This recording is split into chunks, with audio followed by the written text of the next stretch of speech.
আসলে চৈত্র সিজনে আমাদের ছোট ভাই এই দেখেন কত কষ্ট করতেছে একটা লাইকের জন্য, যে যদি ভাইরাল হয় তাহলে তো কাম। দেখেন এত সুন্দর ফলন হয়েছে এবার ধানের, অসাধারণ। গাড়িটাও সাজানো হচ্ছে, আমাদের মামাতো ভাই সাজাচ্ছে, ফারুক ইসলাম। অসাধারণ। দেখেন সবাইকে অবশ্যই দেখেন বললো যে সবাইকে স্বাগতম জানাইছে এবং গাড়িটা সাজানো কেমন হয়েছে অবশ্যই সবাই বলবেন।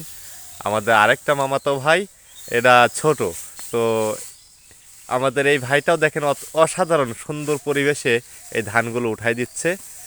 তো নতুন ধানের সবাই পিঠা খাওয়ার দাওয়াত রইল, সবাই আসবেন, তবে লাইক কিন্তু করতেই হবে, এটা যেন খেয়াল থাকে ইনশাল্লাহ।